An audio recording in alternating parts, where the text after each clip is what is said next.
ஹாஸ்பிட்டலுக்கு போறாங்க. பெரிய மழை பெஞ்சுக்கிட்டு இருக்கு.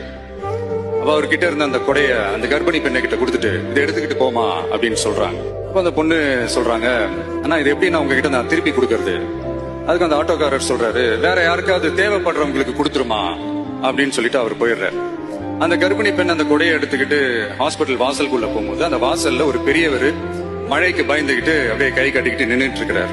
அந்த கர்ப்பிணி பெண் அந்த கொடைய அந்த பெரியவர்கிட்ட கொடுத்து, ஐயா இதை எடுத்துட்டு போங்கய்யா அப்படின்னு சொல்றாங்க. அதுக்கு அந்த பெரியவர் இதே மாதிரி கேட்கிறாரு, அம்மா நீங்க யாருன்னு எனக்கு தெரியாது, எப்படிமா இந்த கொடையை நான் திருப்பி உங்ககிட்ட கொடுக்கறது? அதுக்கு அந்த பொண்ணு சிரிச்சுக்கிட்டே சொல்றாங்க, வேற யாருக்காவது தேவைப்படுறவங்களுக்கு கொடுத்துருங்க ஐயா அப்படின்னு சொல்லிட்டு போயிடுறாங்க.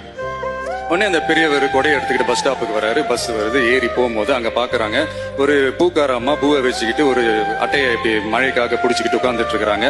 பெரியவர் போய் அந்த கொடையை அந்த பூக்கார அம்மா கிட்ட கொடுத்துட்டு அவர் பஸ் ஏறி போயிடுறாரு. பூக்காரமா அந்த கொடையை எடுத்துக்கிட்டு வீட்டுக்கிட்ட வரும்போது அங்க ஒரு ஸ்கூல் படிக்கிற பொண்ணு பேக் எல்லாம் மாட்டிக்கிட்டு மழையில ஓடி வர்றாங்க. அவங்க போய் அந்த ஸ்கூல் பொண்ணு கிட்ட கொடையை கொடுத்துட்டு, மழையில நனையாதமா இதை எடுத்துக்கிட்டு போங்க அப்படின்னு சொல்றாங்க. பொண்ணோட அப்பா பதட்டத்தோட வாசல்ல நின்றுட்டு இருக்கிறாரு, பொண்ணு மழையில நனைஞ்சுக்கிட்டு வரணுமே அப்படின்ட்டு. அந்த அப்பா வேற யாரும் இல்ல, அந்த ஆட்டோக்காரர். So the moral of the story is, முடிஞ்ச வரைக்கும் எல்லாருக்கும் சின்ன சின்னதா ஒரு நல்லது, சின்ன சின்னதா ஒரு ஹெல்ப்